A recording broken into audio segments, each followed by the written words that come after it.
আসসালামু আলাইকুম সবাইকে, কেমন আছেন সবাই? আজকে আপনাদের সাথে একটি কেকের ক্রাম কোডিং ভিডিও নিয়ে হাজির হলাম। কেক ডেকোরেশনের ক্ষেত্রে সবসময়ই বলে থাকি যে কেকটিকে ক্রাম কোডিং করে ফ্রিজে সেট করতে দিয়েছি বা কেকটিকে ক্রাম কোডিং করে নিয়েছি।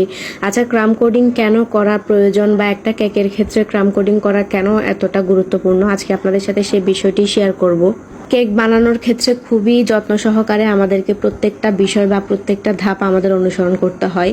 সেক্ষেত্রে ক্রাম কোডিং হচ্ছে আমি মনে করি সবথেকে গুরুত্বপূর্ণ একটি বিষয়, কারণ একটি কেকের ক্রাম কোডিং এর উপর আপনার ডিপেন্ড করে কেকের ফিনিশিংটা আপনি কতটা ভালোভাবে দিতে পারছেন আর কতটা দ্রুত সময়ে আপনি একটা কেকের কাজ সম্পূর্ণ করতে পারছেন।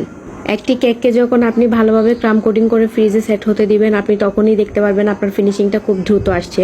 কেকের যে স্লাইসগুলা, ওই স্লাইসগুলোর মধ্যে অনেক সময় আপনারা দেখতে পারবেন যে গুড়ি গুড়ি বা ছোট ছোট দানার মতো অনেকগুলা ক্রামস কেক থেকে বেরিয়ে আসছে।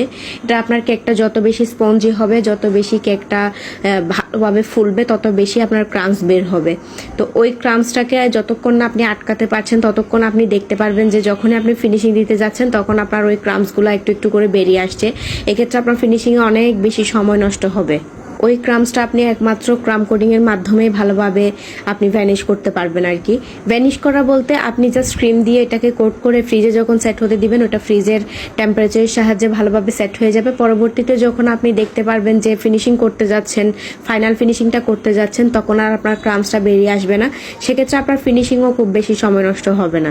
সেক্ষেত্রে আমি মনে করি একটি কেকের ফিনিশিং এর উপরেই কিন্তু আপনার সবকিছু, কেকের ডিজাইনটা ফুটে উঠছে বা আপনার আদারওয়াইজ যে ডেকোরেশনটা, সবকিছু কিন্তু কেকের ফিনিশিং এর উপরই ডিপেন্ড করে। সেক্ষেত্রে ফিনিশিংটা খুবই জরুরি। আপনারাও সবসময় চেষ্টা করবেন কেকের ফিনিশিং যদি ভালো আনতে চান, সেক্ষেত্রে কেকটাকে ভালোভাবে ক্রাম কোডিং করে ফ্রিজে সেট হতে দিবেন। এরপরে আপনারা ফাইনাল ফিনিশিংটা করে এরপরে ডেকোরেশনটি শুরু করবেন। আজকের মতো এই পর্যন্ত, সবাই ভালো থাকবেন। আল্লাহ হাফেজ।